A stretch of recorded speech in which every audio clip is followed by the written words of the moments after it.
can see. When everything is good, we will look at the results from today's race in JAR in the real Seaplane Grand Prix to see who's been qualified for the final World Final in 2023, and then we will have a look at the race results from yesterday and overall results of the virtual SGP and try to bet on the pilots tonight. Who's going second virtual SGP? E aí, moçada, estamos aqui aguardando o servidor abrir. Hoje é dia de classificação. Abriu aqui. Eu não tenho chance de me classificar na geral, mais nesta competição. Mas vou tentar aqui. A gente vai tentar fazer uma boa corrida hoje, tentar se adaptar melhor aí para o estilo do SGP, as regras do SGP.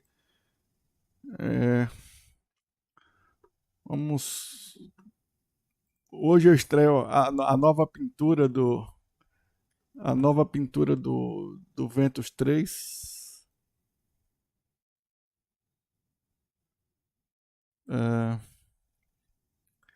Vamos ver o que é que dá. Vamos tentar representar da melhor forma. Enquanto isso, a gente vai acompanhando aí a transmissão oficial. A transmissão oficial da corrida, da competição. Over things, Seaplane Grand Prix of Lithuania coming, Varese in Italy as well. We'll just have 1 week in between this Seaplane Grand Prix and the one in Lithuania, so it's going to be really nice to follow.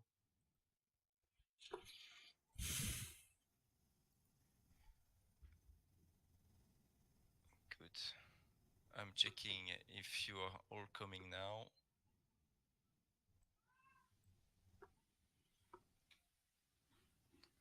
And it should be better now. I think there was some background sound here where you could hear my voice twice. Essa é a nova pintura do meu Ventus 3. A gente tem aqui o brasão de minha cidade, Itabuna, o brasão da Bahia e do Brasil aqui. E aqui o adesivo da FBVP, que é a Federação Brasileira de Voo em Planadores. Eu acho que ficou bacana. Vamos aqui configurar a carga lá de 48 quilos por metro quadrado, dá 130 quilos de água aqui nas asas. No Ventus 3,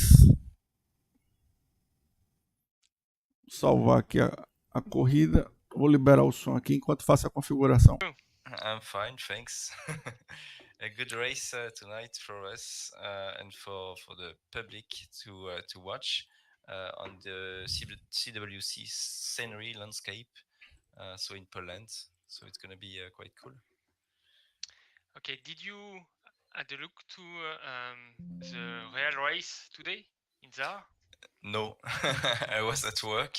I checked the results, so I know who's won actually today and who's been qualified. So they didn't have enough pilots actually in Poland. So unfortunately, there is only one pilot who qualifies to the world final instead of two.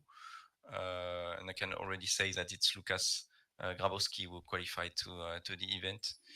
And they had a very long race week because they could have had up to 8 races. In the end, they had, I think, 7 races with only 1 day off, indeed. But 8 is a lot. Yeah, so that's the results with Lukas Grabowski with 40 points. Marek Sosuk with 26 points. Tilo Aliaus with 24. Stanislas Biela 22. And then it goes down to 4, and as you can see, only 8 pilots scored points, and roughly 10 pilots only flew the event, unfortunately, for Tsar. So only Lucas qualifies for the final, joining Sebastian Kawa, the world champion from last year, from the previous final, and joining Stefan Langer and Klaus Kalmar, who were on first and second position in Borås for the Seiplane Grand Prix of Sweden. So that's it.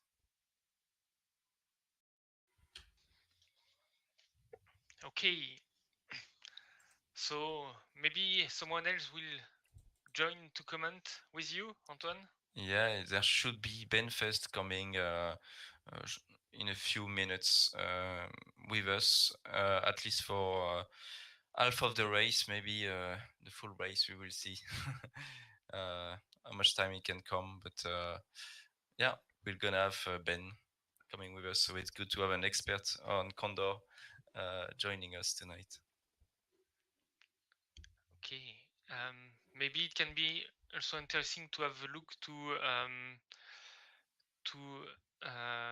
the Condor results, the virtual gliding SGP results. Yeah, you can go on. Let's look at that.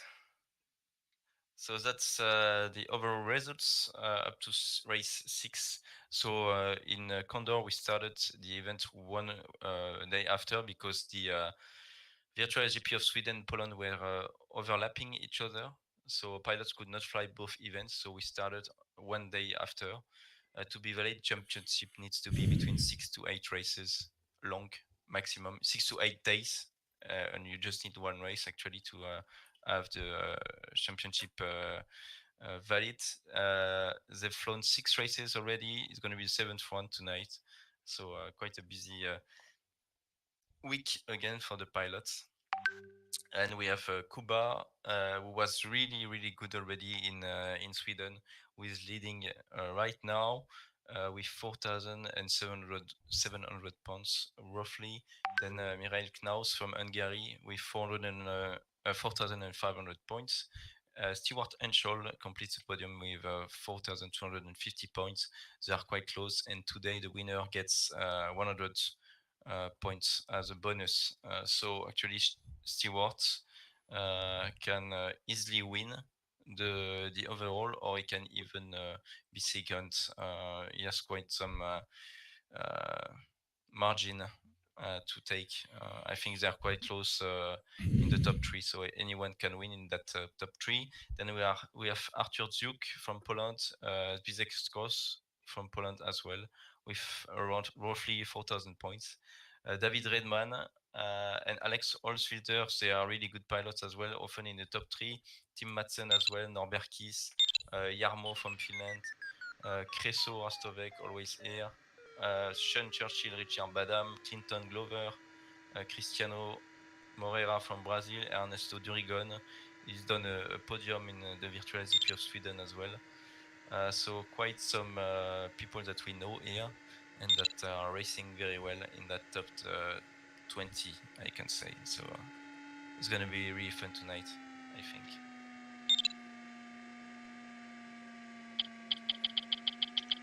Okay, do you know who is flying tonight? I don't know yet. Okay. I guess the top 20 at least. I hope so, yeah, for them. Yeah, because with that bonus, yeah, might be important to catch some points. But it was 2 very busy weeks for those pilots who were flying, actually. So yeah, I guess maybe if they are already out of the race to qualify, maybe some of them will not come tonight. I don't know, actually. So we will see. Okay, so Ben, if you are joining, please knock the door to say you are there. And we are going to the live race Now. in Condor. With Kresimir Rastovek from Croatia. Very good pilot as well. He flew the first virtual SGP World Final last year in September.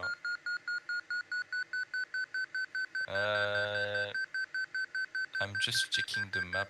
Do we know what's the town here? It's close to Bielsko-Biala or something like this, I guess. Yes. And I need to check the race of the day as well.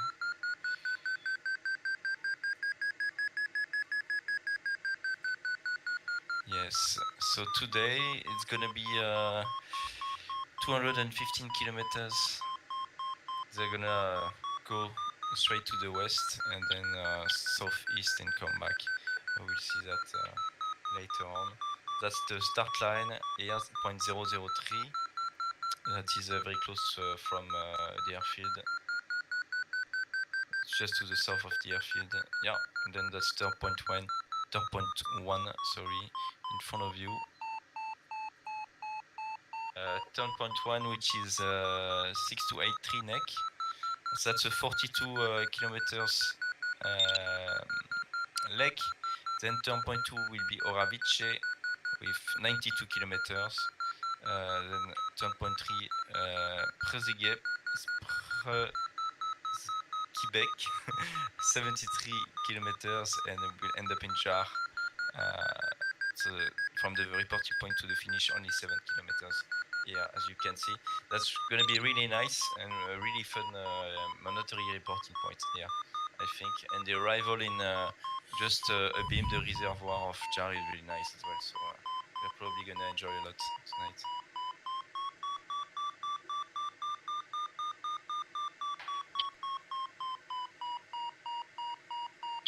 So today is the international tea day or something like this.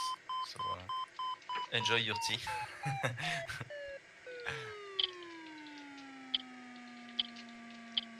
So here we can see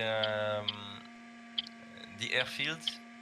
You have the reservoir of Jar just next to my face. Let's see. Yeah, just here is the reservoir there. Yeah. So that's the finish line here, and below there is a ski slope from the reservoir going to the airfield, basically. And then above, just below GKK, like you can see here, is the airfield. So it's. Moçada, eu vou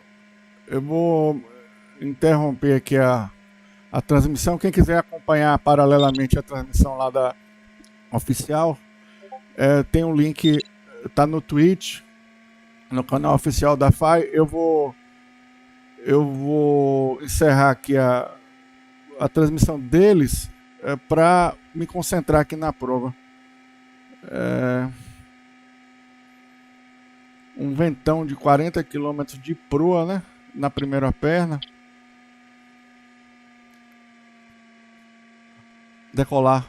Vou tentar partir aqui da margem norte da área.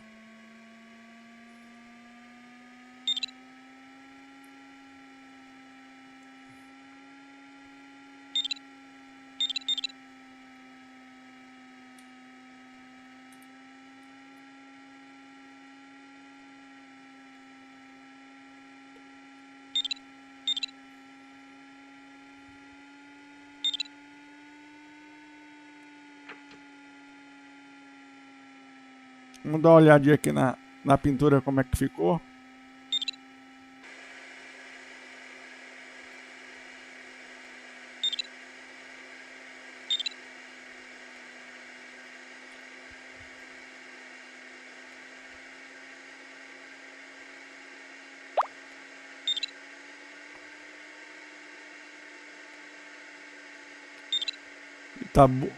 Brasil, Bahia e Itabuna.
Eu me afastei muito contra o vento aqui, né?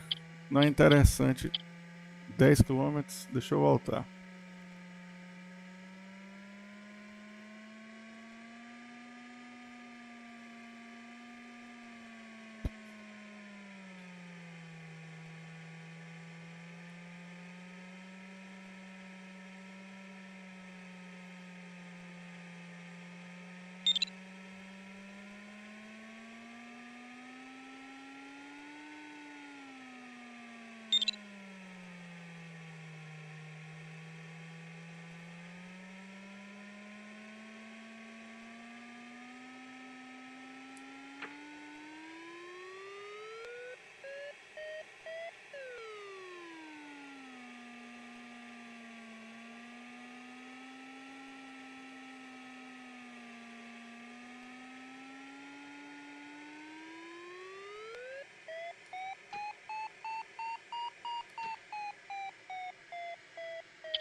Para quem está acompanhando aí pela primeira vez, o planador ele usa a corrente ascendente das térmicas, o ar quente, forma uma bolha quente no chão até se desprender e formar uma coluna de ar ascendente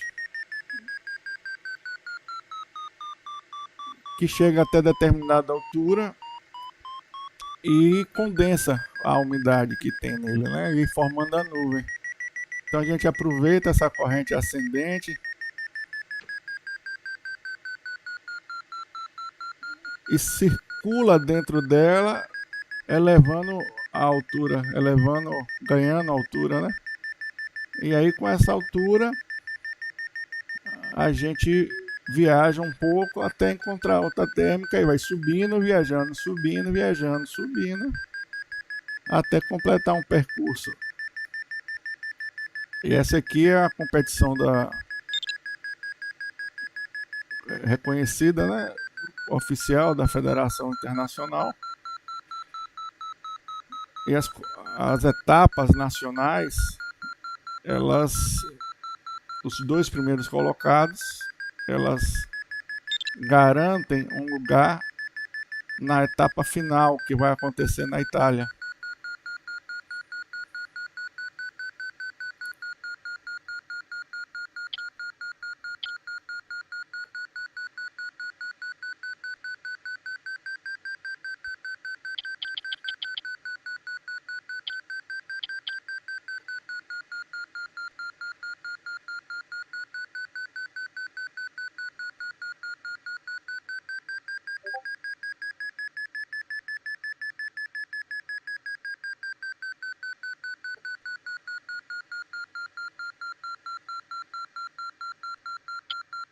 Isso que eu fiz aqui não foi boa coisa não. Eu me afastei contra um vento de 45 km por hora. Vai dar tempo, mas não foi boa coisa não. Eu devia ter me mantido a favor do vento, acima, né?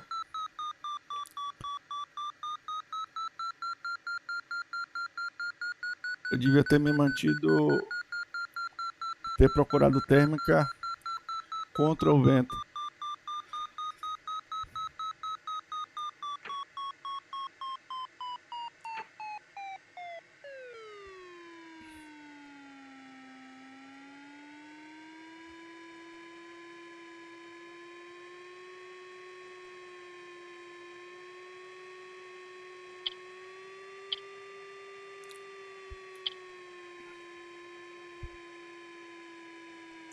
A velocidade indicada para a largada vai ser em torno de 180. Estamos com 45 km de vento de pro aqui.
corrida não começou ainda.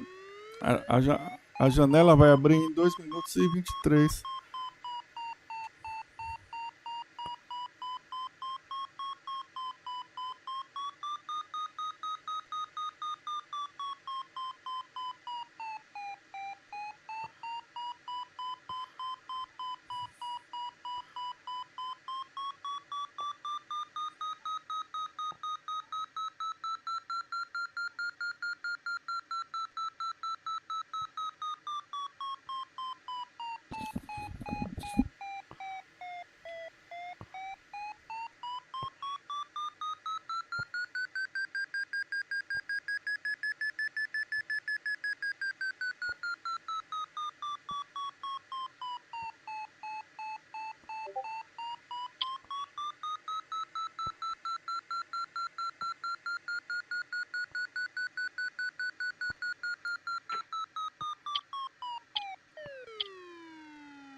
E tá valendo.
Vou cair numa descendente aqui, bicho.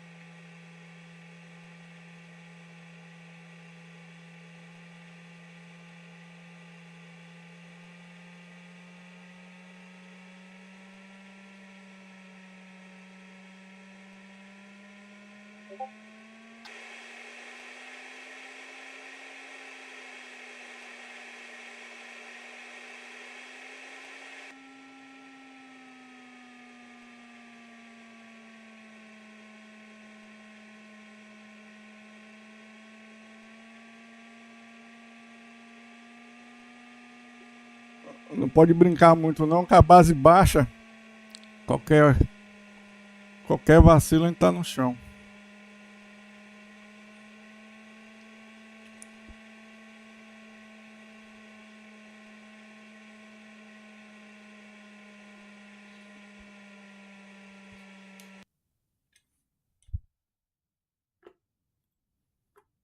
Or both, you can answer. Yeah, I've looked in the overall results, and I've seen another pilot from last week at Boros. Was it Boros? Boros? Boros. Boros. And Uh, with Kilo Juliet, I think he will definitely make it today with his already earned points. And he did a great job in Sweden as well. And I think through these races, he will qualify, I think. But I think the second place will be interesting. And Vitold is watching us as well.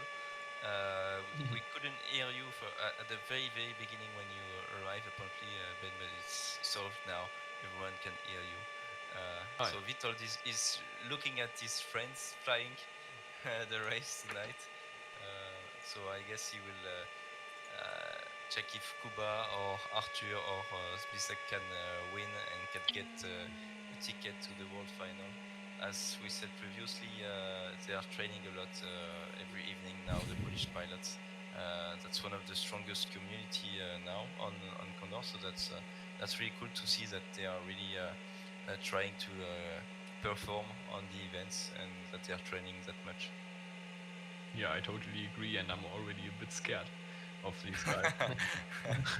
I think if they fly in a team in front, we had a lot of races where I was really sweating having these guys behind or then at the end in front. So I'm really looking forward to compete against them next summer. I guess so. Actually, sometimes I'm like, I should try to compete and do those flights as well. I was very close to do one of the flights during the week, but I was just too tired to fly in the evening the race, so I didn't join. But I could have done that, and I was really close to do it, but in the end, I didn't do it. Yeah, maybe next week for Lithuania. Well, in 10 days for Lithuania or for Varese, maybe I will do one or two races just to see what's the level of everyone, and yeah, we will see. Yeah, and then you can use the brand new LS3, which has been Which is being released tomorrow. yes, It's so gonna be tomorrow. that's a great plane done by Wieg Schoenmakers. Yeah. And yeah, it's really nice to have the Stefan Langer paint scheme for it. So I'm really looking forward to that plane. Yeah, we will probably show some pictures of the LS3 tonight. So, did you have the chance to try it already, or? I would have the chance, but to be Yeah, honest, you didn't. You didn't I have had the time time. to test it as well. So I'm surprised for tomorrow as well. Yeah, I've tried it already, and it's really lovely to fly, honestly. And I really love the flight model of it, and I really love as well the cockpit. Yeah, it's just a great aircraft.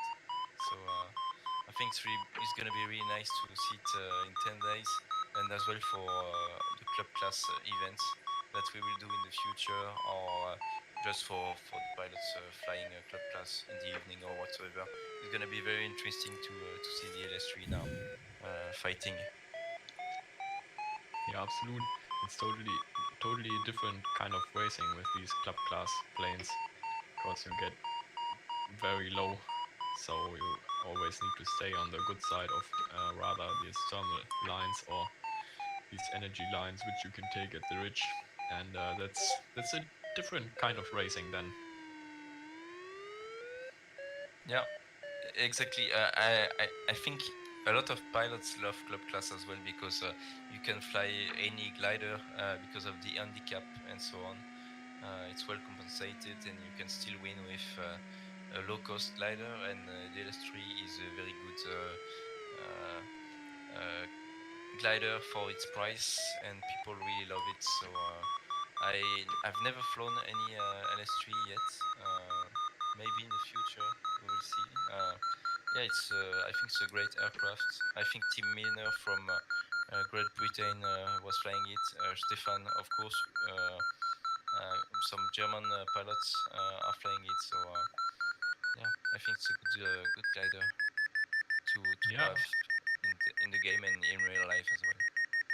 yeah, it's quite a rare one.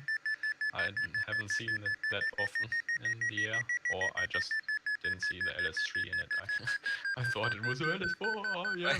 What? Yeah. Why is it so fast? Click, click, click, click. Yeah, let's see. So let's have a look at the race right now.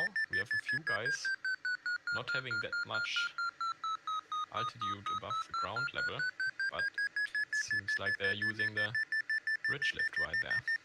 Yeah, and it's more like hills rather than mountains and big ridges. So it's a bit tricky because they need to try to not to be on the bad side on the wrong side of the hills. But they still need to get some altitude with the cumuluses. And I think Kuba will try to get one here. We can see the wind coming from his right now, and maybe he will try to get something here. I hope for him. I think that's the plan, but Yeah, there's a if shadow he's not above. happy, There might be a yeah, cloud. yeah, yeah, And and not going. he's pulling up a little bit. Meanwhile, we see the other field being a little bit more to the south then, I guess, with Yeah, Kevin van Baarn and Kilo Mike India, and as well ZB Zulu Bravo Yankee. So a strong field over there as well, and they've decided for a kindly different route. So that will be interesting. For now, I think it's quite equal, isn't it? yeah, yeah, exactly. There are already big options taken by the pilots. Yeah, they are all spread out. Usually, we have one or two gaggle at that stage in the race, and they are already all spread out. But I think they will all join up at turn point one again because we're gonna go from the hills towards flatlands, and then they will just fly straight to the turn point. So we should end up having everyone almost at turn point one at the same time, I believe.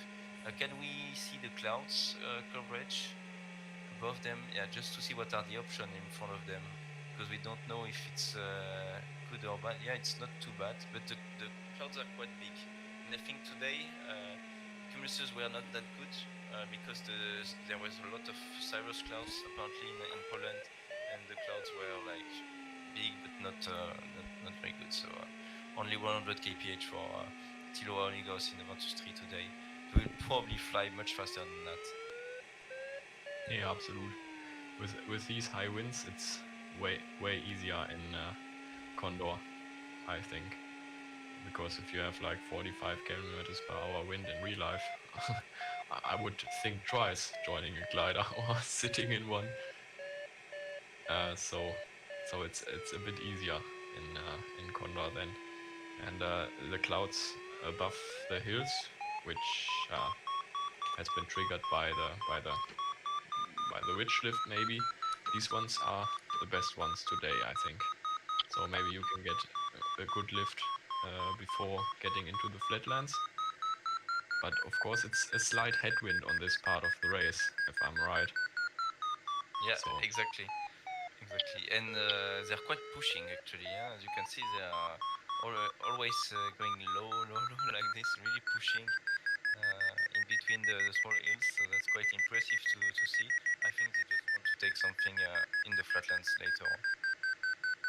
yeah, absolutely. And it's interesting to see David Redman in the middle right now, and he's not Yeah. really facing for any kind of ridge, isn't he? Is he? Uh, can't see it correctly, but Oh yeah. it seems like he's joining the D side right there. Yeah. Exactly, and we can already see the average speed on the left side of the screen. We have KMI leading with 133 kph, Jazz 132, and David Renman that we have in front of us, 131.2 kph. And now 131.7, leading the race now, David, at 840 meters. And there are some clouds, as we can see later on. We have the small, shadow there, and I think he's just going for it, and he will try to get the best thermal that he can. I don't know what's the average thermal today. Maybe 2.5 meters per second, maybe more. I don't know. We didn't have the time to look at that before the start of the race, so we will see. I will probably jump onto the live stream of Cristiano just to see what he has. Yeah, he's taking very good thermal behind. Actually, Cristiano is been climbing in 4.2 meters per second, so it's really a strong thermal that he's at so far. Probably it was a good choice to stop here. Yeah, so that's interesting. That's what I was talking about, getting a lift or a thermal right now and then getting up.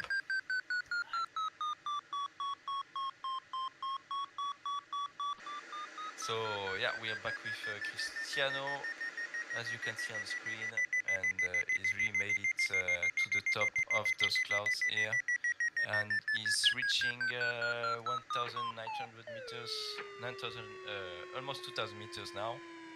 So that's really cool.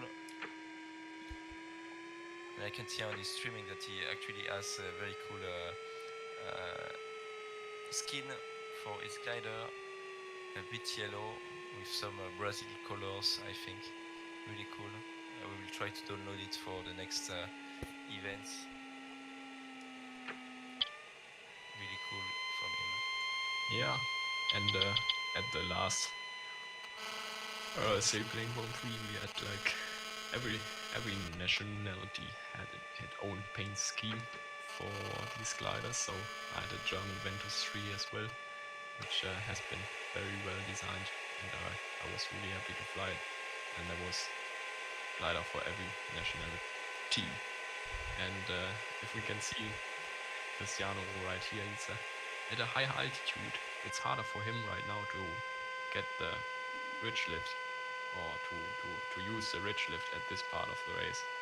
So it would be better to get a thermal at the end of the ridge and to get high then, and to skip the flatland part and maybe thermal on the second leg right then, because the others can use the lower energy from these small hills way better than he can use it right now. Of course, there's some lift on the top of that, but it's a little bit harder to find.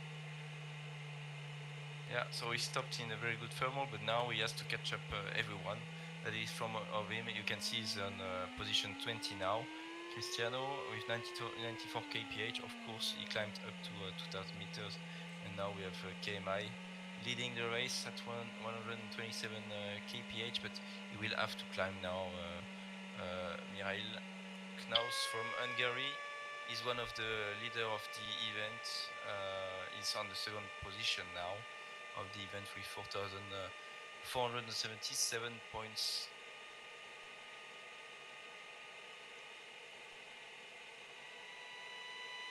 Yeah, and the others found a thermal as well right now. It's a bit better right there, because they are at the end of the ridge, and if they get high right now, they can just go for the next turn point, and after that see what's going on and join the hills easily, I think. Exactly, and actually so the wind is from the almost 300 degrees, okay, and now to the point it's 319 degrees. So they have the wind in front of them, more or less, a bit slightly coming for the right, but more or less in front of them. So they will try just to get high enough to get to turn point 1 and then climb again after turn point 1. There will be full downwind from turn point 1 to turn point 2. So it's gonna be a really fast leg between 1 and 2, and then it's gonna be much more difficult between turn point 2 and turn point 3 for the pilots tonight. Oh, and have a look at his Vario. I think there's something wrong with his glider, isn't it? It's going down like like hell. I think Like- it's on the wrong side maybe of the mountain here when I look at the wind. Plus, it's flying very fast. It's 250 kph, maybe a bit too fast at 48 kilos per meter square. But he has to fly that fast because the wind is not in his advantage. Because as you can see, it's coming really in front of him and from the right, a bit from the right, but mainly in front of him. And then it will be much better now. Yeah, obviously, now that the mountain has passed. oh, but that was hard for him. Look how he Yeah. just got washed down Yeah, by this. and Yeah, look at the others now. They are much higher. that's a pity for him. He did a good decision right there, but it didn't work out at this part of the race. So he's getting low to the turn point right now, and I hope he has not to Yeah. take a thermal before the turn point. Oh.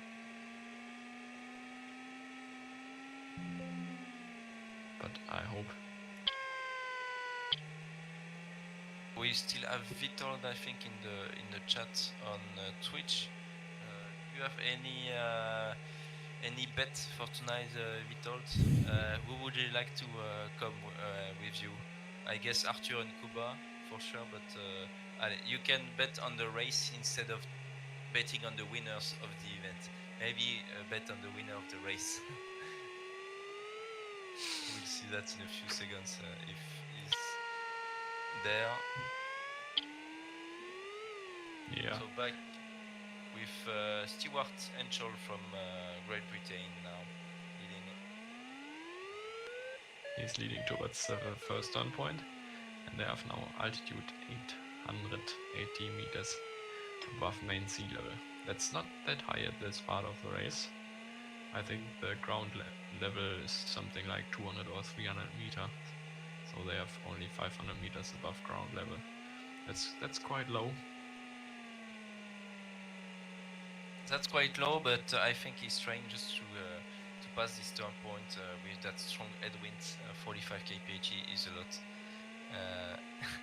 And Vitold is saying, yes, still here. You should ask who I don't want to win. just kidding. That's a very good question. So, who don't you want to see? Vitold, I'm gonna take a guess now. I think he doesn't want to see maybe Mirai Knaus from Hungary because he is really good on Condor. Stewart Henschel, it's the first time I see him actually. So I think he was playing in Boros already, and he's done some good results, and in this event quite good results as well. I don't know if you know him, Ben Stewart. Yeah, he's a good pilot as well. I think he has some really good days and some really bad ones. Well, not really bad, but sometimes it's like, what? How did he do it? You know? Yeah. And that's like, oh. So I had a lot of races, but I think he most of the time flies on a different server. So it's like waking up at the next morning and seeing in the results, and it's just how. And the whole German team, CG, is like, what the fuck? How did he do that? We tried our best. And yeah, we didn't make it. But yeah, it's interesting to see him leading out the pack right now. So I like to see that.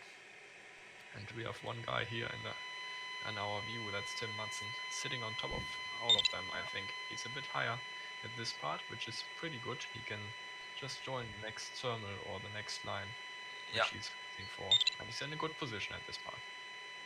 Yeah, exactly, Ben. I think he's really well placed now. The one we will not have to miss anything now is Stewart, actually, because if someone gets a strong thermal behind him and he's getting low alone, it's not ideal. So he will probably have to take the first one and then to wait and see what he has to do, if he has to keep it or leave it. So it's going to be interesting for him. We have some more info on the left.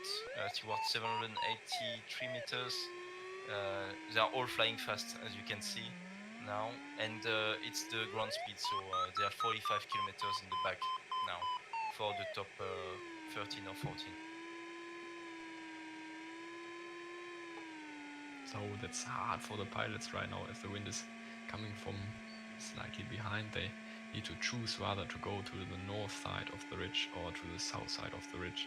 And at this part with the tailwind section, it's always hard to decide. Normally, I would go for the south side because the sun on the northern hemisphere, of course, is way better aligned Yeah.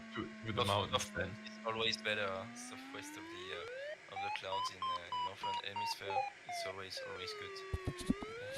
So some of them are going to the south side right here. So it's Cuba who's joining this big cloud ahead, and at this low level of altitude, it's hard to find the thermal.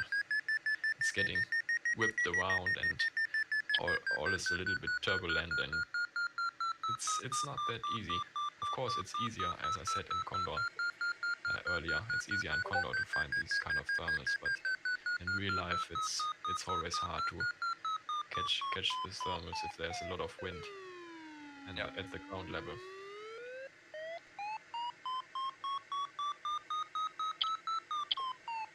that's going to be interesting. I think Cuba has a good one now, and they are all rushing to get to this one. We have David Redman, can I see Kilo Hotel, so that's Creso and Stewart, all four of them. And Cristiano Conrado is already back, as you can see. Position 7 now. He's just a bit below, but he's there with the leading gaggle, so it's good.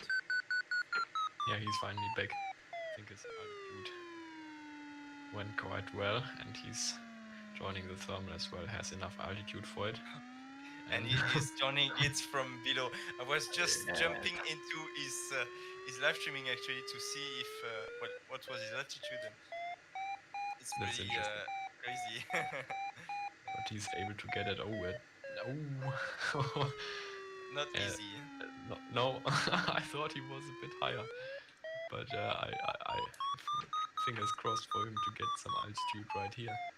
And as you can see, it's hard to center the thermal right here. It's below the ridge or the top level of the mountain, and maybe the thermal is already a bit above this mountain, and that would be very bad for him at this part of the race. And you can see only 3 meters. He's trying another circle now to the right, but I think he's unable to catch it, so it's up to him to continue. Yes, and he does so. Yeah, we will see. Let's get back to the race now. Thanks, Sebastian.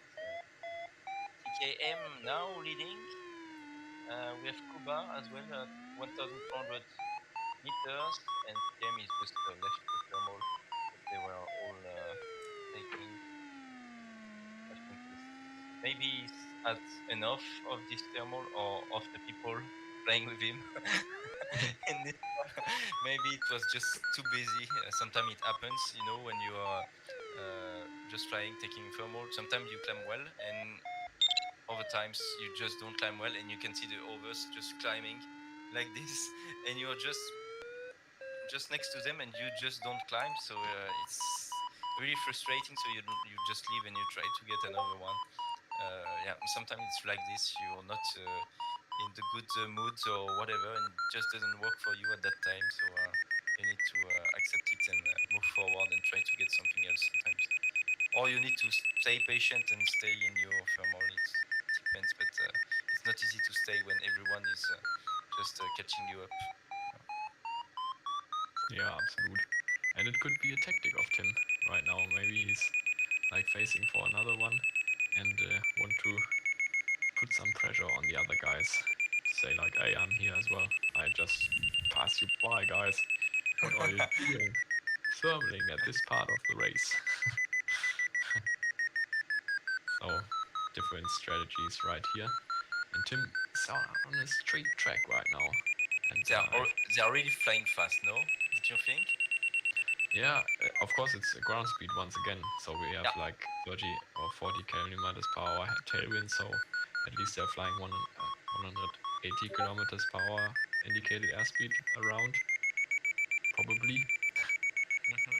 But I think it's not that fast. They've climbed quite well so far, and they had a lot of ridge lift at the first part of the race. So I think I would fly a bit faster with this strong headwind. So probably around in Condor right now, of course, 210 or 220 kilometers. Yeah. So I would definitely speed up a little bit because it's a very good thermals. They're like 4 or 5 meters on some of them. So just go for it. So I've seen on the live of Cristiano that he's taken 4 meters per second behind, so it's good for him. I'm watching as well Tim Madsen. I'm gonna probably try to show you that later, but Tim is leading the race now and he's streaming as well the race. I'm just looking at who's live streaming the race now, so we can get some more views of the pilots. Yeah, it's pretty nice that they are streaming as well, so you can instantly see what these guys are seeing. So it's very interesting for new pilots in Condor joining and to see what others do or how they fly. And if you then join a server and try it yourself, you have some experience already. And I know, like Norman did the same way of seeing Tim's streams, and he's a good pilot right now as well. So Yeah, he's really good. everybody can do it. Yeah, exactly. Basically, just try it. And yeah, we didn't have the time to talk about it for the previous races and so on, but on virtualgliding.fai.org, you can actually see what you have to do to buy Condor and how you can join us. We maybe need to put that page more. Yeah, you need to see it more in front of everyone so that people can see it and so on. But there is really a page that you can see and follow to see how to race with us. There is a page to learn how to fly and understand the sky.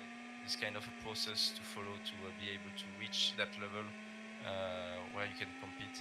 It's not difficult. You go by Condor, you can have flight lessons within the game already. Then you can start to play and to understand the thermals, the ridges, the mountain wave, and so on. You can start to play online every evening, or we are doing 2 training races per week when there is no event. So in between the events, 2-3 training per week. On Sunday for the beginners training, and then it's Tuesday and Thursday, I think. And that's for the ultimate pilots, I would say. So you should join on Sunday for the beginners. There is a really nice Cloud Street on that live streaming from Team, on that view from Team. So you start to play Condor, you learn how to fly, then you understand the sky. You start to play online to get to know what are the rules of gliding and so on, and then you can join and compete to our events. Really easy, a few steps to follow.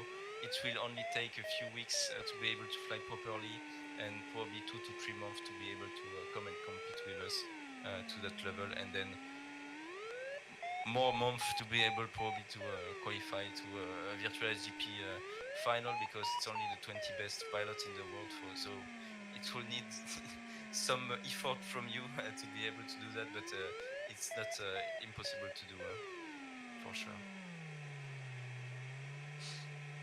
Yeah, and feel free to join. I think I already told about, but the best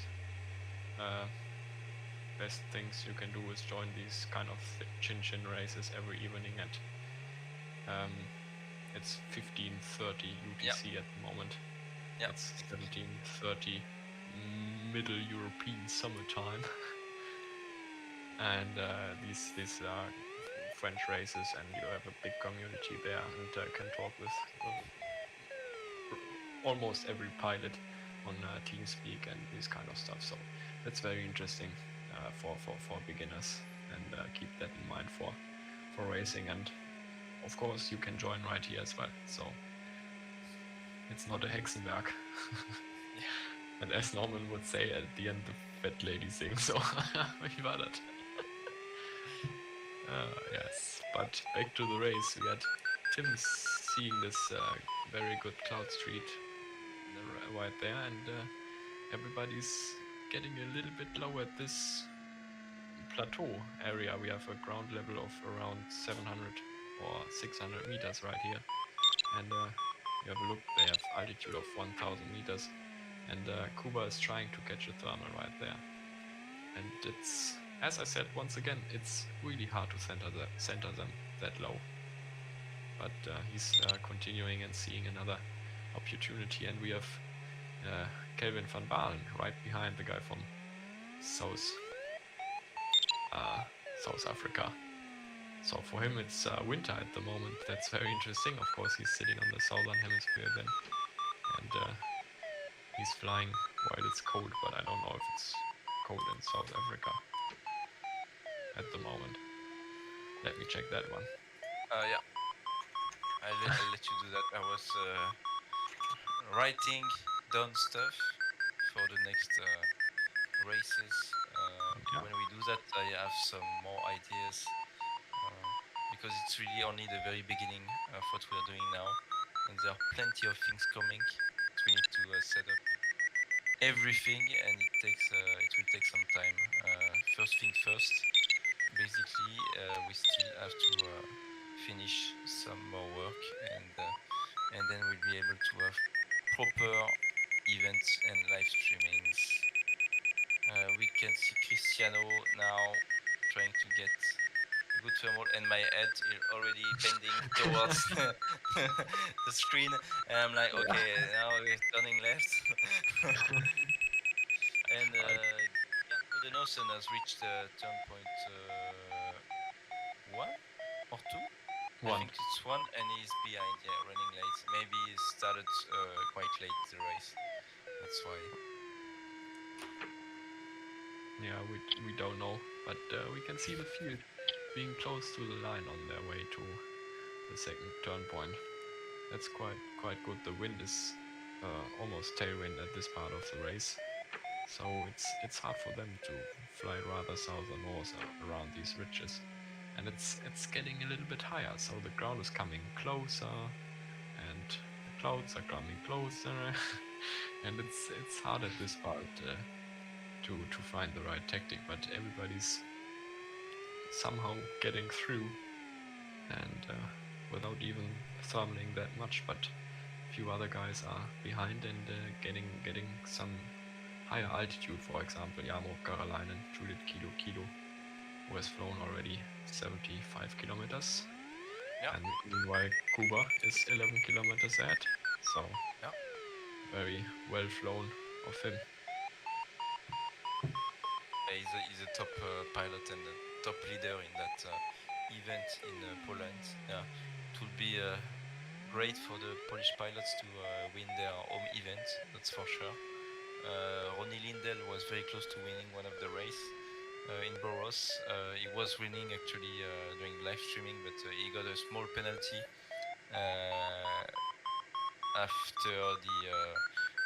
after scoring, and he ended up at the third or fourth position for that day because all the pilots were arriving at the same time, and he just lost like 30 seconds or 1 minute, and it was enough to drop from the podium. So really disappointing for him, but he's made a really really good race on that particular day. It was great to see, and he's really flown very well in Sweden. Yeah. Yeah, absolutely. Did a few good flights right there in his home country. And, he's always a good pilot, I think. And every time we jump back to Cristiano, I have a deja vu. Deja vu. That's correct. Struggling once again, but that's hard to see. And he maybe got a little bit too low, and it feels like every next ridge he's low again. But yeah, that's correct. I think he's too low for every thermal. He needs to stop rushing. I think he flies too fast in between the thermals, and then he needs to climb again at ridge level, which is not easy and not the best option. But he's flying very well otherwise. That's Tim getting out from that hills area, some fields in front of him, and back to the hills, but some nice cloud street here. Yeah, they can use that one perfectly on towards the second turn point. That's pretty nice. I like to see these streets in Condor. And it's very close to the line, so not much detour. So that's pretty good for the whole of the field. But they're getting on a lee side right now of these hills, and let's see who's getting the best thermal right here. I think they should move out of the lee side, right? But Tim decided. Oh, I tried. We call it a try. We call it a try. It's when you you have something good, you try on one side. Ah, it's not good at all. I'm sorry, it's I the wrong continue. side. I Yeah. continue, or I lose 30 seconds and 50 meters. You And choose. he decided to continue right here Yeah. because it was on this lee side with the thermals. It's always a bit tricky because they are very small and not there's still some kind of strong in Condor, but they are always very small then, and you just feel like, oh, that's pretty good because it's going down a lot, and then it's beep, beep, beep, and you are, oh, I join, yeah, I should definitely join, and then it's once again That's going down correct. quickly. And in real life, this kind of thermal, when you arrive a bit lower than someone else, you're never sure that you're gonna make it and you're gonna have the thermal. When you're that low, at like 400, 500 meters ground level, you don't know if you're gonna be able to climb in the same thermal that the guy has 200 meters above or 500 meters above. So it can be really, really tricky to fly fast in real life to that ground altitude and then try to get thermal. And Kelvin is already at 1200 meters, so it's probably not a very good one or a very strong one. Yeah, as the hills are getting a little bit flatter. Flatter, yes, of course. But it's not these nice thermals that we have had before. So everybody's struggling, and you can see he's joining the thermal, and it's going down 3 meters on the other side. And now once again 3 meters up and 3 meters down. So hard, Yeah, hard to center them with this wind and all this stuff. But I think everybody's performing quite well. yeah. And definitely Tim does at the moment. He pushed himself a little bit into the front again and tries to get towards the cloud base to use the cloud street much more efficient than before. Yeah, I think you're right. I think the thermals are not easy to take today, and I think that's the main reason why they fly quite low. Because every time they try to fly, well, to get a good thermal, and then they just end up leaving at 1200 meters and so on. Oh yeah, look at Tim living at 1300 meters now. The ceiling is more than 2000 meters, but they all live at 1300 because it's not good enough to stay, and they believe that it's stronger in front of them. So they just found a good one because they had maybe twice a 4 meters per second one. So they just want to get 4 meter again. If they had that before, they should have that now as well. So they are looking for a big one. I'm checking whose ICU here. I don't see him. ICU. Oh, that's Kelvin Van Balen. Sorry, Yeah. he's on 18th position on the overall results. He only flew 3 races. I know in South Africa he's had some issues with power outage, internet outage, unfortunately, so he's had to cancel some of the races. He's been able to fly in over slots, but it's been very difficult for him. So hopefully it will be better for the next event. We've had some issues as well in the Baltic countries with some internet servers outage there as well due to the war in Ukraine, unfortunately. So some of the pilots are not lucky during our events. They are more lucky at some dates than others. So they try to fly every event to get a chance to qualify, and hopefully at each event it works for them. But it's not always the case, unfortunately. So I hope it will improve and will work better in the future. But it's difficult for us on our side to do more because the servers are worldwide servers, and we cannot control sometimes the problems from internet or local areas. So let's hope for the best in the future for them. Yeah, absolute. And of course, we have different servers running, so there will be another server later and tomorrow. So we have a lot of results coming in a little bit later. It's only the server at starting at 2030 Middle European Summertime or 1830 UTC, which we are covering here in these live streams. And maybe we can change that for the races which are on the other side of the world. Of the globe. Yeah, exactly. And but I think with this race tonight, we will be able to say who is the first and second who will qualify to the world final. I think, or it will be in between three pilots at the end of the day today. But I think with the first one to cross the finish line, we'll be able to say if he has qualified or not, because really the best pilots on this event are on this server so far. So. Yeah, let's see who will make it. We have a long headwind section ahead after turn point 2, and it's hard for them to find the best way through the mountains. Then it's not going to work out that they stay that low. I think they definitely need to thermal, and they will get pushed back towards the turn point number 2 every time they circle. So it's interesting.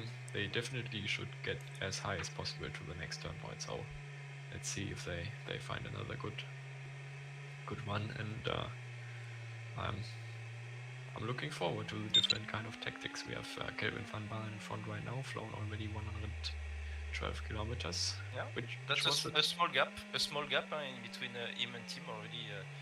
2.2 kilometers, and same behind Tim and David Redman. Small gap again. And that's fun to see. They everybody else is seeing Kelvin here joining this thermal, and I think there will be like the flies just joining it as well. Of course, the best one is above the water. We know that from Boros.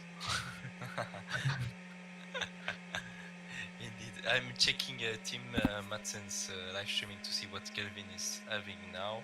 He's gonna join in a few seconds only. Let's see. I'm gonna tell you guys. I don't want to give too much info to the guys behind by telling the info, but we're live, and it will only help the pilots to get closer and closer, and it will be more exciting for all of us at the end. And Richard said, "Good luck, Team Gert and Richard, for the race tonight on Team's channel." Yeah, checking the comments. It's really nice to see guys flying together, like for example Gerd and Tim, and the other guys on their channel, and the Polish guys as well. So that will be interesting for the final as well, if we have like a bit of more team flying then, because you know the Polish guys, they are really quick when they fly together. They are Artur Blitzkrieg. Yeah. So it's it will be way more interesting to see that in the final in Italy next summer. And I'm looking forward to get a few German guys as well, because last time I think mostly everybody flew on his own, so that was made again a different tar to the kind of racing. But if we have like a little bit more team flying, that will be interesting to see. Yeah, and I think something that would be really fun to do and to watch will be the World Cup at the end of the year, the virtual World Cup. So it's going to be a kind of virtual road gliding championship, and probably there will be plenty of teams flying together. I think it's going to be much more flying between national people. The French, Germans, Polish, British people. I think they will all try to fly together to try to get more points. I think we're going to have very interesting strategy during this type of events. For Sailplane Grand Prix, it's a bit different. Everyone tries to fly on his own to get his points. Philosophy is a bit different. Everyone starts at the same time as well. So we will see what happens, but for sure, when they play together, they are really good. The Polish, they train every evening. Vitold said that they quite often beat him off every evening as well, Arthur and Kuba. So just imagine the level of those guys. Yeah, absolutely. It will be very hard. I know I flew a lot of. To keep the title, yes. we have like the top pilots joining there, so it's well, it definitely will be hard for me as well, especially if it's summertime. You know, in the winter time it's way more like Condor time, but if it's summer here in Germany, I try to fly in real life, and so I'm not that trained, and I tend to do these real life racing in Condor then as well, and it doesn't work out most of the time. But let's see for next year what will happen. What will happen then? Yeah, we will see.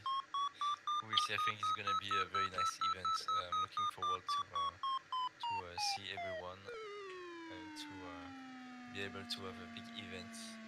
I think we will still have to talk about it. Well, we still have to plan all of this and to organize it. But I think that it will not be at the same time as the Sailplane Grand Prix final. I think it might be a different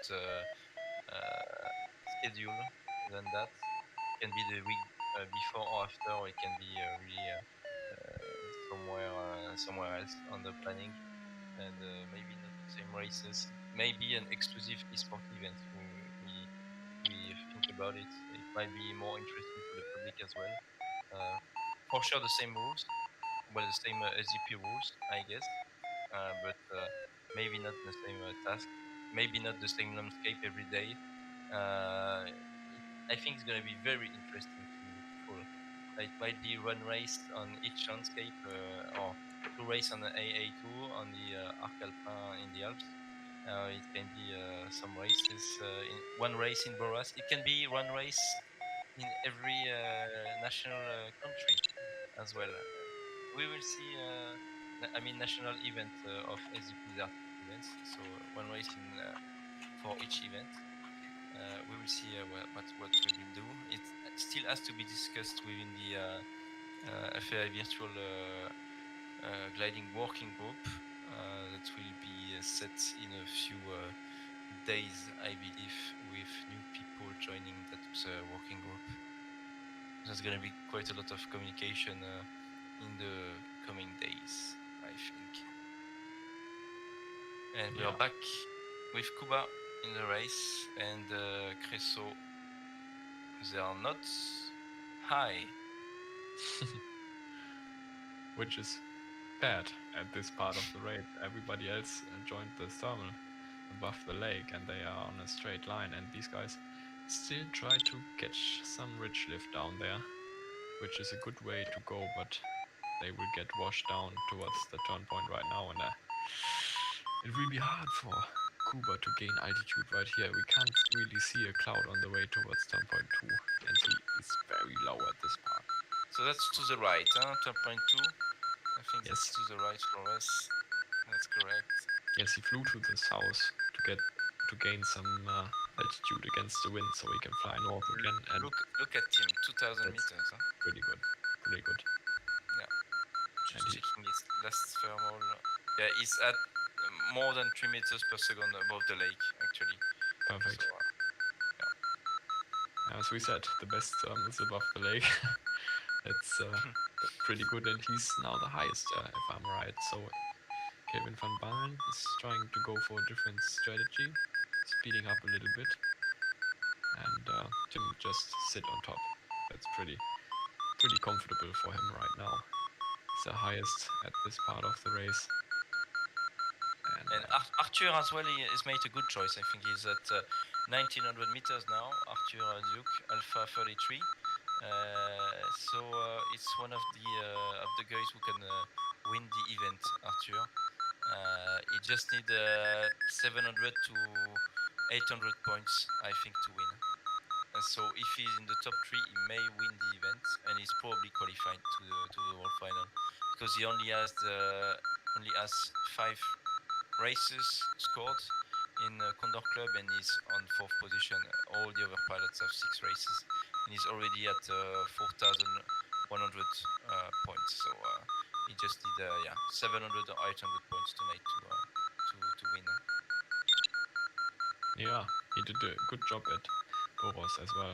So I said I apologize for my for my thing right there back there where I said he's just following, but he did a few very good decisions at the races back at Boas, Yeah. and I think that worked out for him as well here in Poland for him and in his home country. So he's getting in front, and I like to compete with him at the final.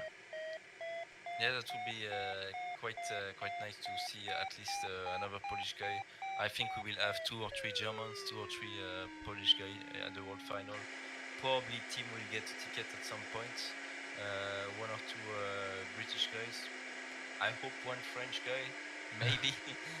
But there are only 20 places, so it's gonna be very difficult. David Redman, I believe, will get a ticket as well from Australia. Might be the only one from Oceania to get a ticket. We will see. But we will see all those guys at the end of the year for the World Cup. It's gonna be amazing to have all those nationalities. So virtual SGP is not gonna be the same as the first event, because first event was one pilot per country, and we've had pilots from everywhere around the world, Asia, Oceania for Japan, from South America, from the US with Josh Mayers, who still needs to compete to get his ticket. Josh, I think maybe he's flying in real life now, so maybe he doesn't have the time yet to join and do those events. But yeah, quite some good pilots that we will see at least for the World Cup event. But for the World Final, only the 20 best. It's not the same as before. So we will get more German nationals, British nationals, and so on.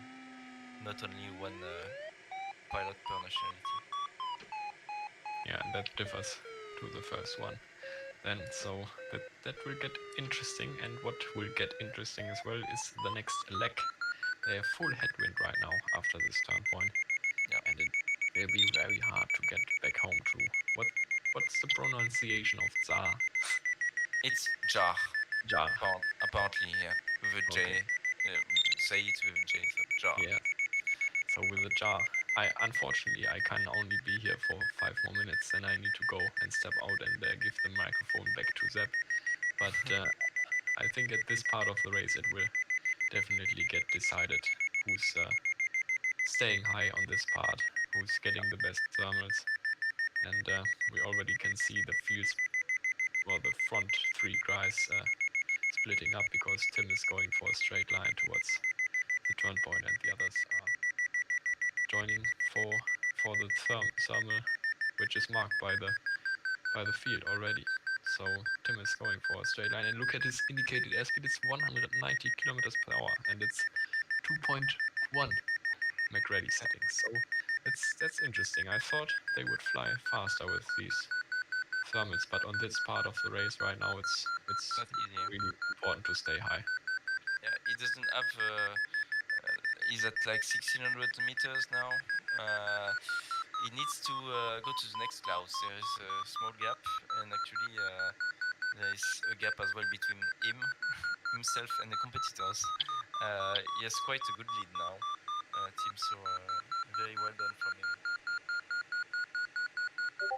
Yes, and we have the other Gaggle right behind, gaining the altitude for the turn point. So that's fun to see them climbing and to get as high to the turn point as possible. And it's easy for Kelvin and Kuba to Arthur to join this thermal. That's marked already, but it doesn't seem to be that good. Oh, and Arthur is already leaving to get another one.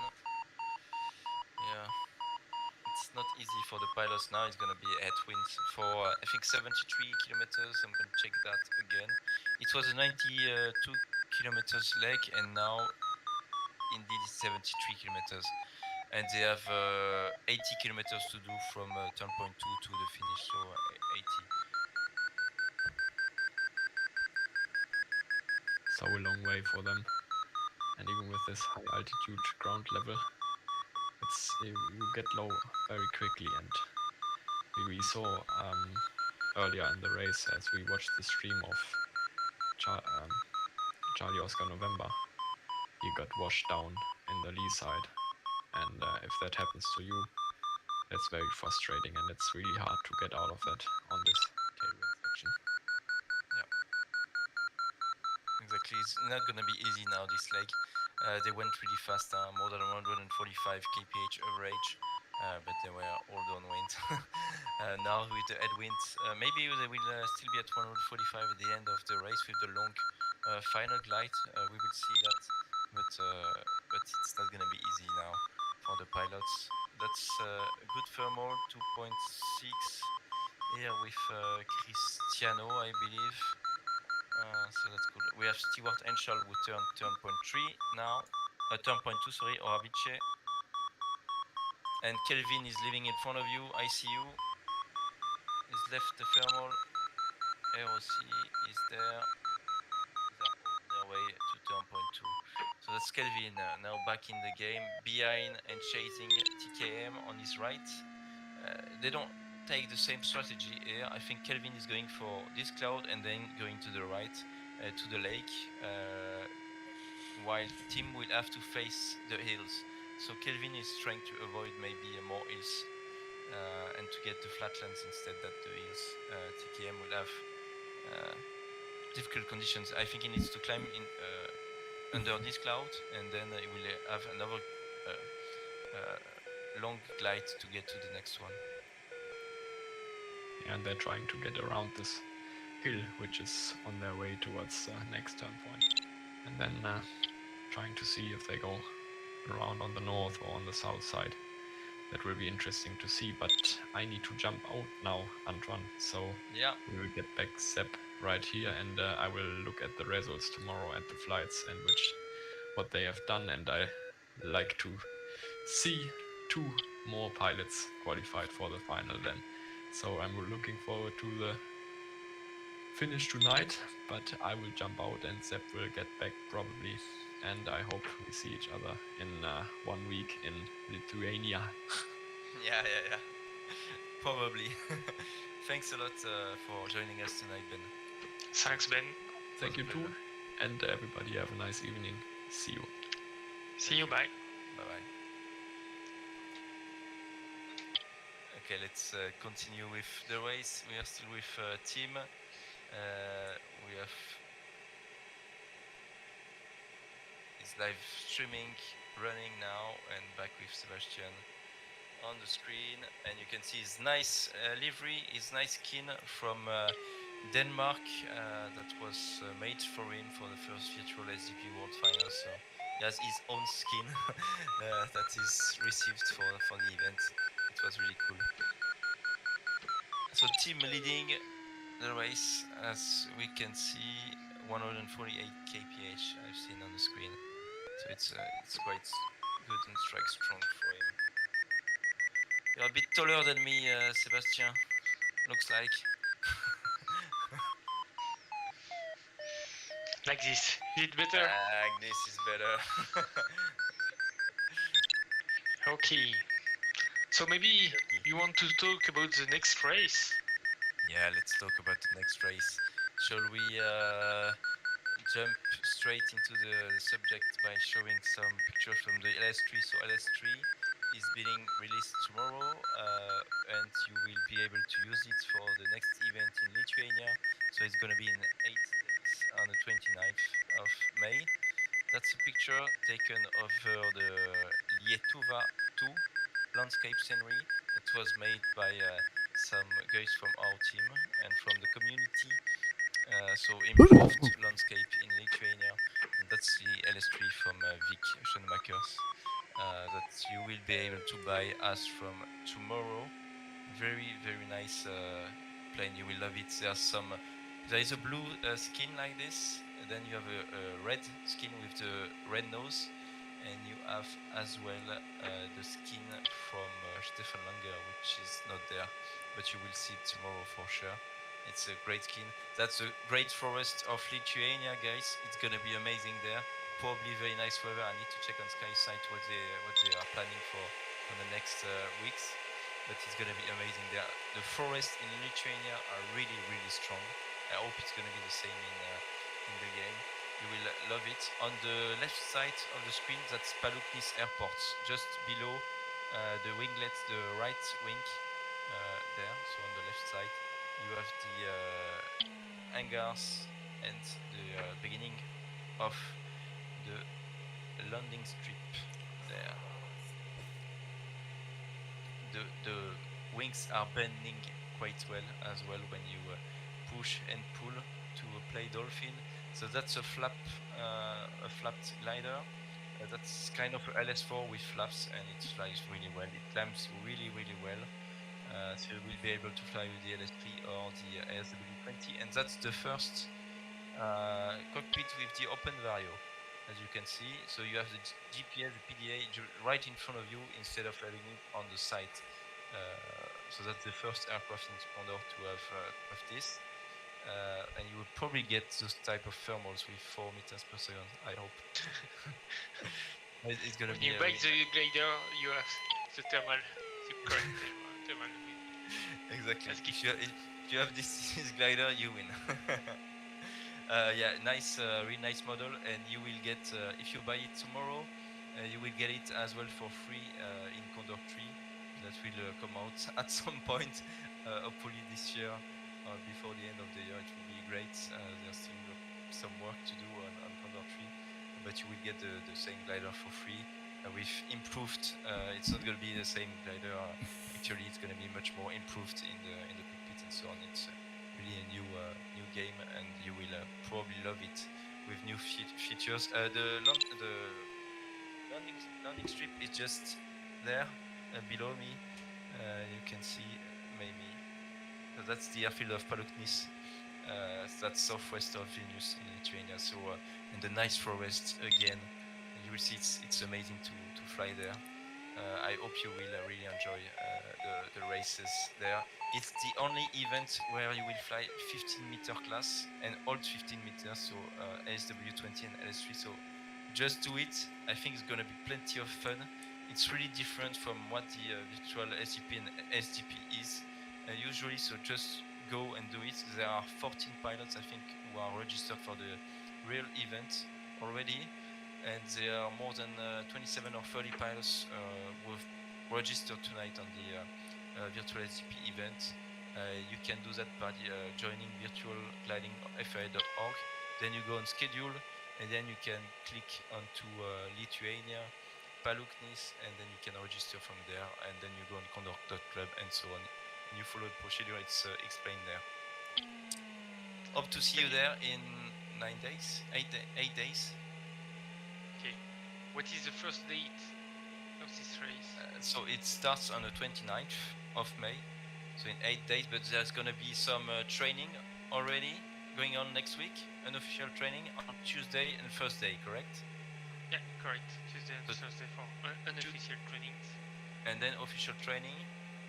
There is at least one day official training on the 28th. Maybe 2 days but so far it's planned with 1 day official training. So actually you already have 3 days to train next week with the LS3 or the SW20, plus probably the races on Chin Chin and other servers that are quite busy every day. Riders of Far Rave every evening as well at 9 p.m. Central Eastern Time. So we'll have plenty of races to train for next week, and we will release more info in the coming days about the rules and so on for that. So it's still possible to register for the next week Lithuania Of course. qualifying Grand Prix, virtual Grand Prix. Yeah. And the first race, real race, will be the first race for the qualifying will be the 29th. 13th. Oh, my bad. 13th. Yeah. Yeah. The dates have been moving back and forth for the past 2 weeks. Yeah, sorry, you are right. Because it's 29th on the 13th. Yeah. So the first race will be the 29th. That's so correct. Sunday 29th. Just a bit more than 1 week. Yeah, and official training in a week on Saturday 28th. Official training. That's correct. Just checking on their website if they have released the local procedures, because we are using the same procedures. So I'm just checking that quickly. No, that's still bulletin number 1. So yeah, for them in real life, unofficial training was planned on 26th and 27th, official training 28th, and then opening ceremony 28th, and then contest flying 29th to the 4th of June. That's correct. And for us, it will end up on the 5th of June, obviously, because there is the servers on the next day. We've had, I think, 1 outlanding there. Yeah. 2 kph. Team Madsen at 1000 meters almost. They are flying quite well.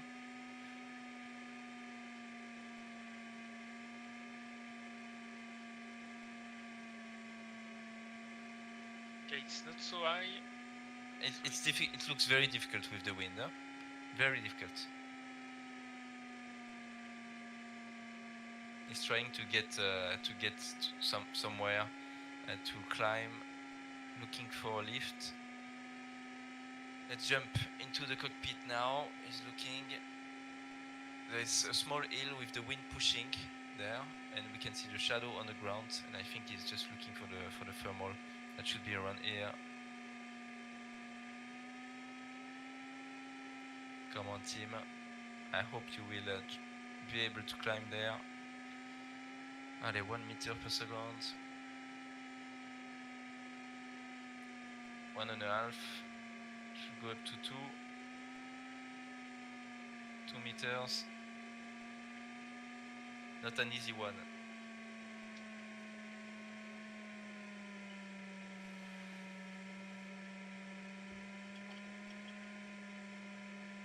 I'm getting some water while we're watching team, still at 2.1 meter on the McCready. So are you used to fly so low? Huh, you're never used.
Tá bom não.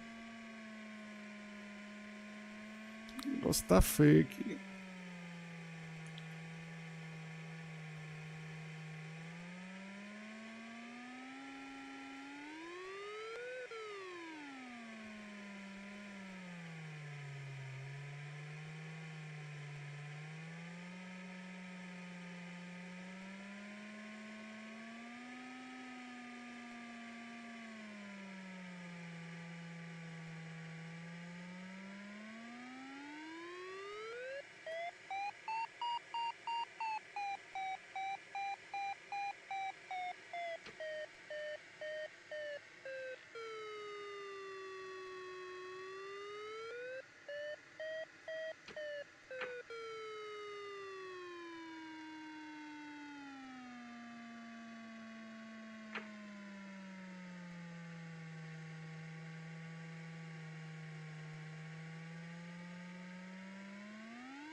Rapaz, tá difícil aqui, viu?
Of May. And if you were not here a few minutes ago, you can still register to the event, the virtual SGP event. You go to virtualgliding.fai.org, or you just tap and click virtual gliding on Google, and you will find the website for sure. And you can go to schedule Lithuania Paluknis virtual SGP, and you will find the way on how to register. You need to register on condor.club and to check all the info on the official virtual gliding website. So maybe it's time for Arthur to take some altitude. Yeah, probably. I think yes, maybe a good one. We can see the shadow here. I think it's just in front of him, and the shadow is displaced to the northeast. Yeah, that's correct. Really good cloud. There are probably two thermals under that one. He will need to find a good one, and it should be the last one for him, I think. It's going to be difficult to get to that turn point anyway. But then after the mandatory reporting points, there are only 6.5 kilometers to reach the finish line.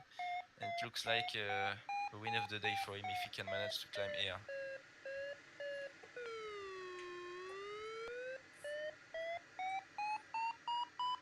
Okay, we got another outlanding. Yeah. Did you see who it was? It was Zach. Ah, Zach. Zach from Poland, I think, as well. Janusz Zach. Jazz. Correct. He was leading the race at the very beginning of the race. He was one of the first Polish pilots there on the first leg. Probably one of the first to cross the start line. We've lost plenty of people tonight, indeed, with the very difficult weather condition that we have and that they have had as well today. Thilo Oligos in the 23 only completed the task at 100 kilometers per hour. So they are already flying faster than the guys in real life, but it's really difficult already in the game.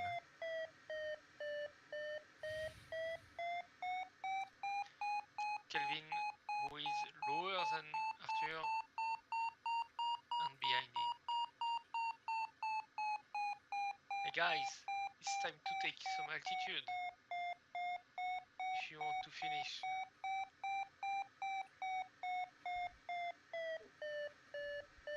Just saying to Cristiano that he needs to stay strong, stay high, be patient to complete the task. It's the most important to complete the task. He has done some hill or ridge flying. He's just doing some eights. And he will try to climb higher. It looks like a very strong wing. 45 kilometers from the 300 degrees, so from the northwest. A very difficult headwind conditions for the guys there, and they have a good one behind with Kuba, Mr. Redman, TKM. That's the big gaggle, I would say, and then Arthur is just way in front, followed by Kelvin Van Balen. One of his main results, Kevin, a very good result tonight if he can keep that place. Just checking all the condition days to check if he had a podium already on day one.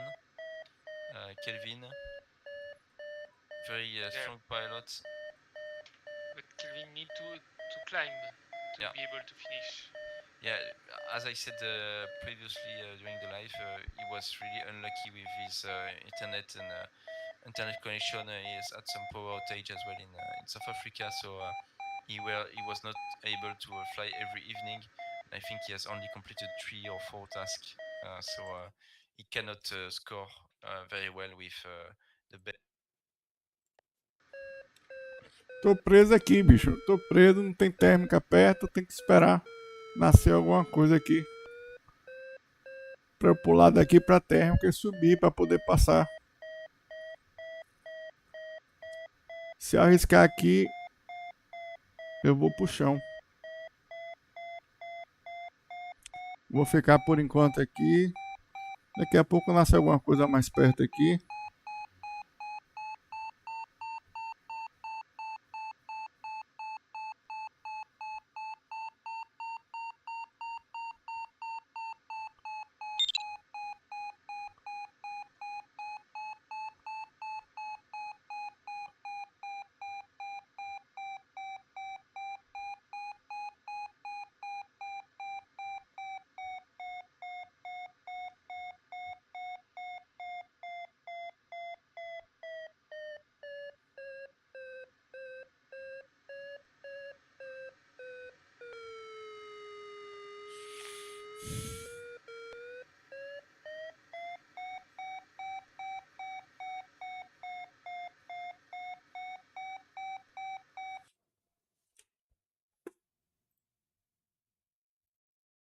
LS3 is being released tomorrow, and it's a really nice glider.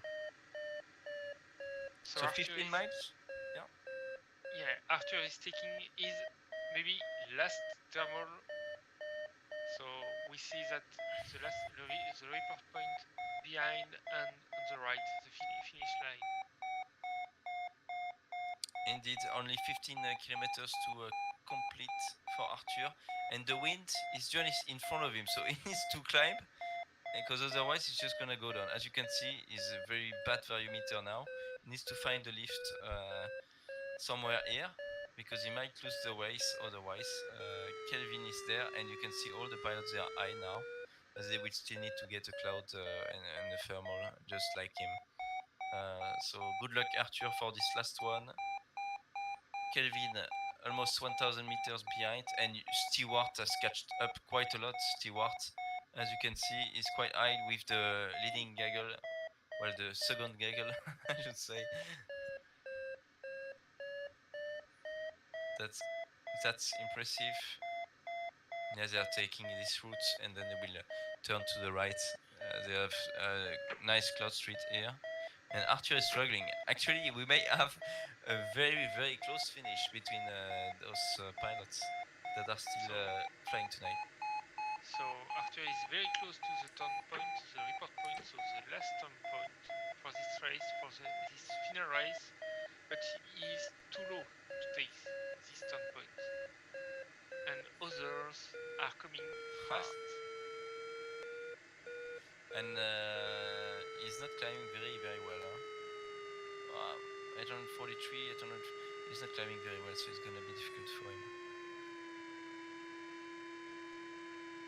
Go Arthur, go! Keep concentrated.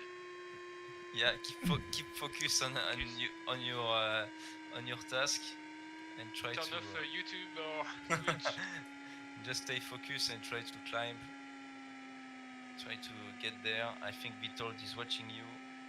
John Davis saying on YouTube, looks like Stewart Henshaw, GHK has jumped from 8th to 3rd place. Exactly.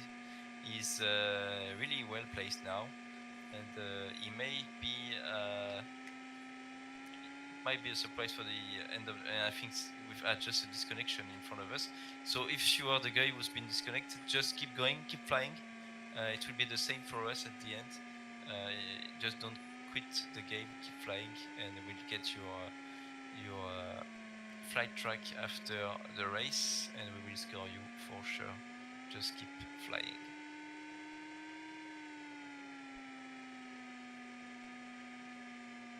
So I'm just displaying Yeah. the altitude for everyone. So you have an idea. Yeah. Look at Stewart, is 1,550 meters. Is the highest one on fifth position, sorry. And Arthur has been able to climb a little bit and is leaving now. Arthur to get to that mandatory reporting point. It's going to be very difficult with the wind. It might not be enough actually. It might be a bit tricky there, but everyone is catching him up. So he needs to continue flying, I guess. Yeah, he still have a small lead there, so it's good for him. Let's see what happens there. Very good racing. Only so it was 201 kilometers for Arthur, so only 14 kilometers to complete the task. But you need to finish at 752 meters minimum. David So- Redman. What do you think, Antoine? Who will take this first finish I, line? it's difficult for Archer, but I think, and I hope for him he will win. But we might have a big surprise with Stewart, because he might have the 200 meters that are missing for everyone. Maybe he has 200 or 300 more meters now, and maybe that's the meters that are missing for everyone. But as you can see, he's quite good. I think he's quite good. He might end up just passing over Arthur, who will not be able to turn that point. We will see. I think maybe Arthur has to do the full turn around the mountain there to get to that turn point because of the wind. It's gonna be very difficult. Stewart can go directly to Yeah. the turn point. Exactly. Getting difficult for some pilots. I can see Alex at 600 meters, so it's even lower than that. He will try to get something, yeah. Let's get back to Cuba. Cuba at 1000 meters, and it's still very difficult to get there. Arthur, where are you, Arthur? Let's jump. Yeah, he has to avoid, so the wind is right in front of him now. He needs to be not too close to those ridges, but not too far as well, because you don't want to do a big detour. And GHK is still behind, still higher, but 1200 meters might not be enough as well. We will see. Interesting. Arthur is still flying fast. And TKM has another option. TKM even is going straight for Jar, and then will take the ridge in the opposite direction. That's clever as well for TKM. So Or that's the maybe- finish line. He should turn to the left, huh? Yeah, What? or maybe Yeah. he lost the turn point. He missed the turn. Yeah, I think I don't think he missed something. I think he just wanted to get back to that. I'm not sure. I will ask him on his live. But Arthur, she's arriving at the end of this ridge. nice one.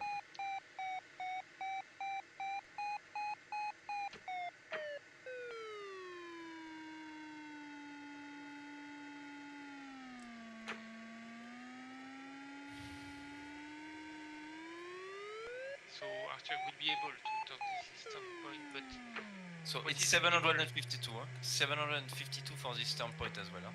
So they need to be high enough as well for this one. So it should be enough, but then he will probably have to take something or to use the reach before joining Jar. Not easy, huh, Seb? Yeah.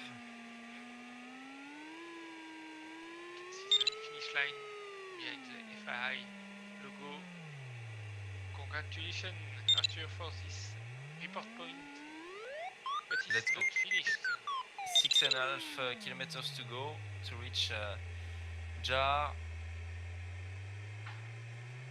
And we have Stewart and Shaw now. Oh, he's flying fast, 200 kph. He's flying really fast, Stewart. Let's look at the overall results. He was on third position, Stewart, and he can manage. If he wins, I think it should be Arthur and Stewart who qualify. Yeah. If he wins today, Stewart is Stewart has, very fast. yeah, he has big chances if he wins to get qualified. He's second. He has some chances, but he's not. We will not be sure before tomorrow that he qualifies.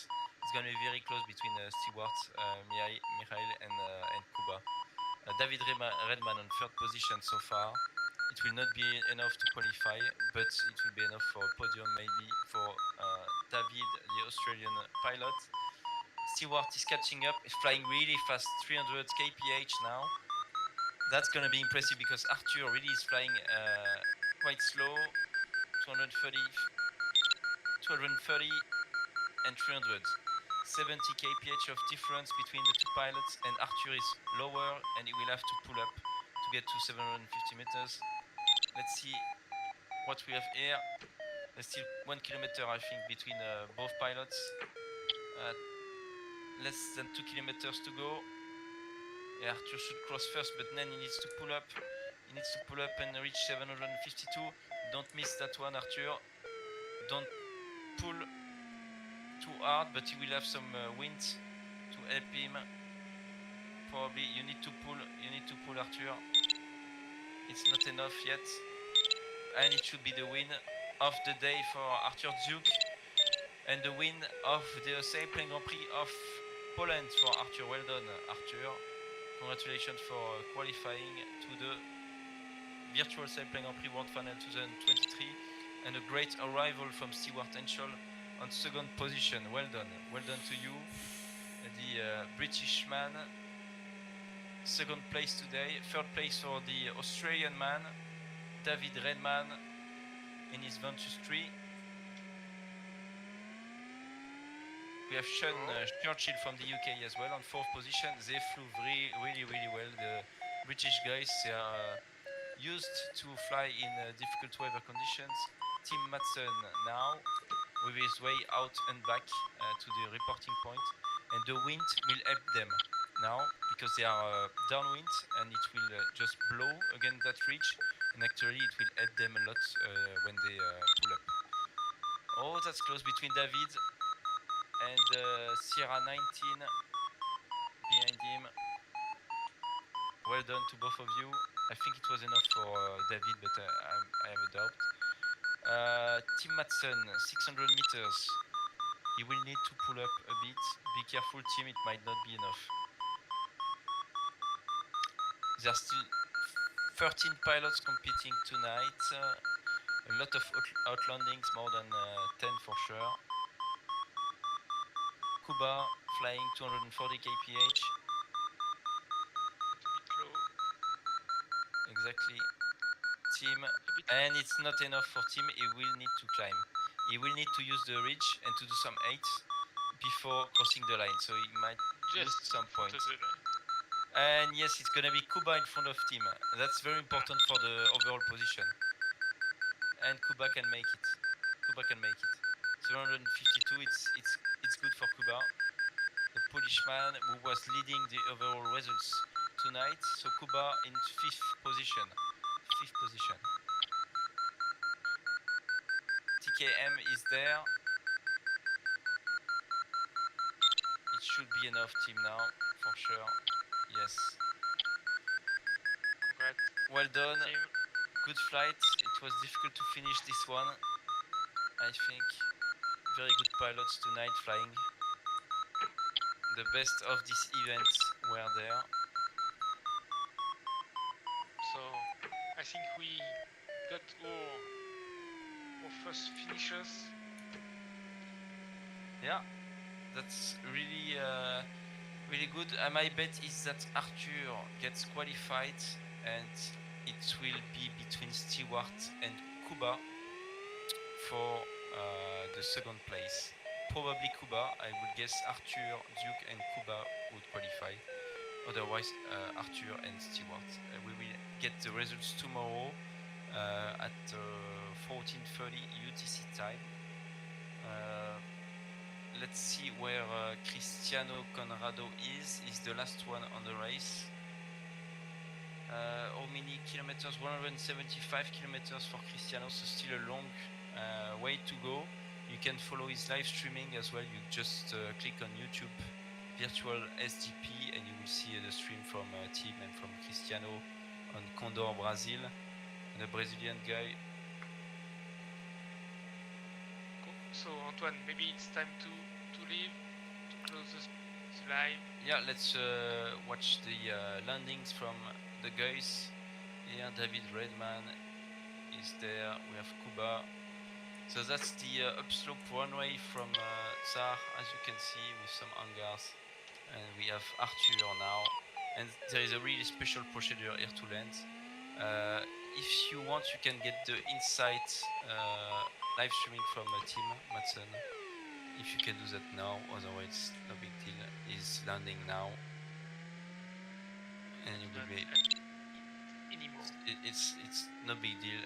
We have them now landing with that very big upslope runway. That's much lower than the finish line and the reservoir of Jar. Well, time to go. You can still follow the race with Cristiano Conrado. We're still flying. Stay there. Be patient. Keep pushing, Cristiano.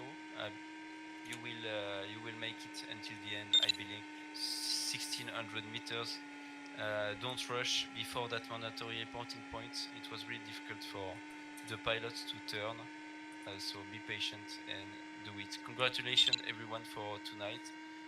Reminder, Arthur Duke won the Simple Grand Prix of Poland and he will be qualified for the World Final. We'll get the full results tomorrow and it will be between Stewart Henschel and Kuba from Poland for the second pilot who qualifies to the World Final, joining Benfest World Champion of the first Virtual GP, Witold Rozak, winner of the Simple Grand Prix of Sweden, and Arne Martin Guttler, second place of the Virtual Simple Grand Prix of Boras. Thank you everyone for watching us tonight. Thank you to Shell Folkesson, the competition director of the SGP of Sweden, who was watching us as well tonight.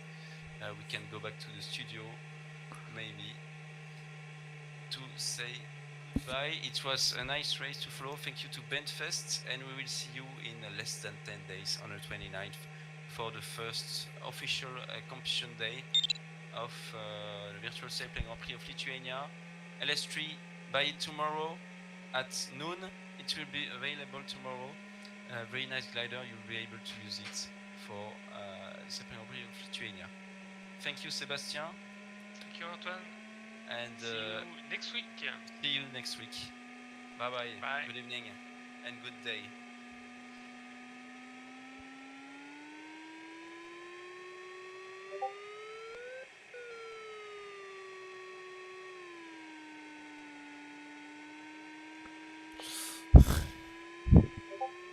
Faz parte. Fiquei preso na... Tive que ficar na colina ali até aparecer alguma coisa, ter condição de chegar na montanha mais alta, a prova já era, não tem o que fazer. Agora é só chegar.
Ó, já tô ficando baixo de novo, cara.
Parece que eu tô voando rápido, mas a Macred tá mandando avançar.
Pô, meia volta subindo, meia volta descendo. Aí não vai pra lugar nenhum.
É, quando não é o dia do cara, não tem, não tem o que fazer.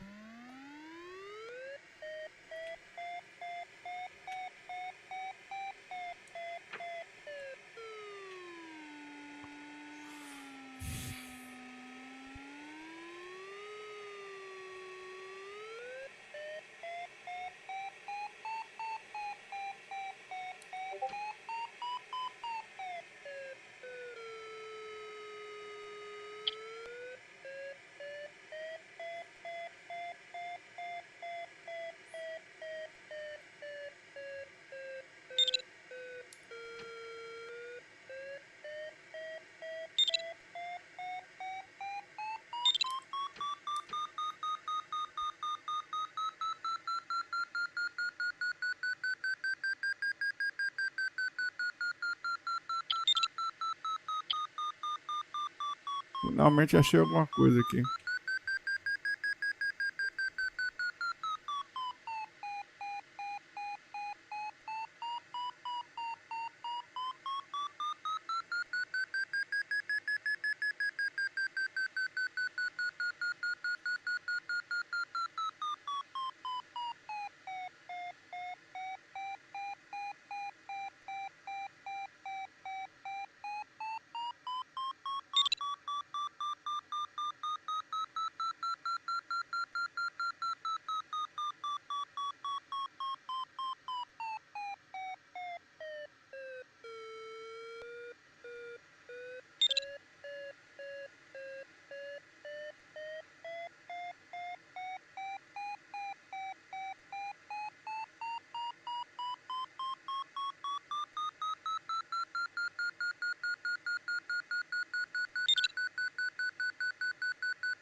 É que pariu.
É brincadeira, bicho.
Sofrimento, viu, velho?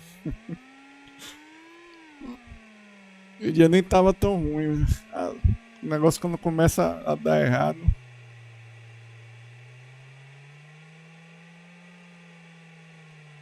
Tava turbulento embaixo. Se não, se perdesse a térmica quase presa, como eu fiquei, não tinha como prosseguir o voo. Tem que parar, ganhar alguma altitude para poder alcançar alguma coisa que fosse resolver a vida mesmo, subir para a base ou uma montanha alta, como foi o caso ali do ponto que eu fiquei preso.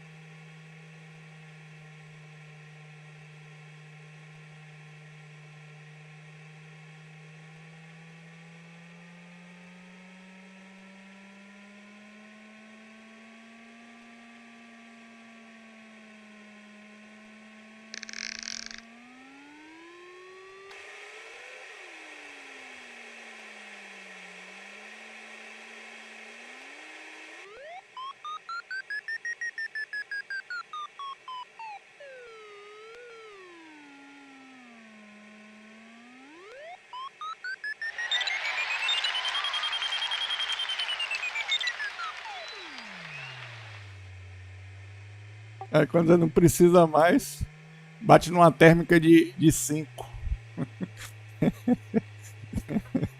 Isso é até piada, véio.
Não é fácil não.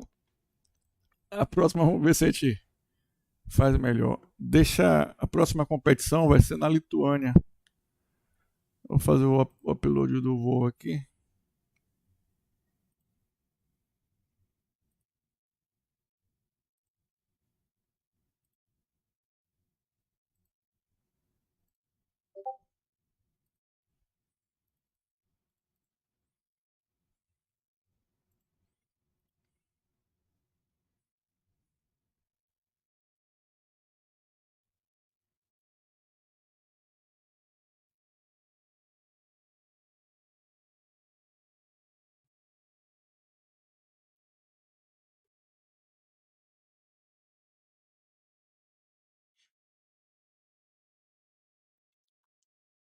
A próxima competição do SGP vai ser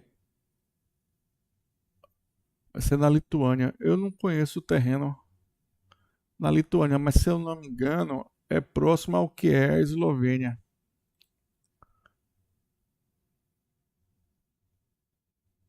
Vamos. Vai começar no domingo, dia 29.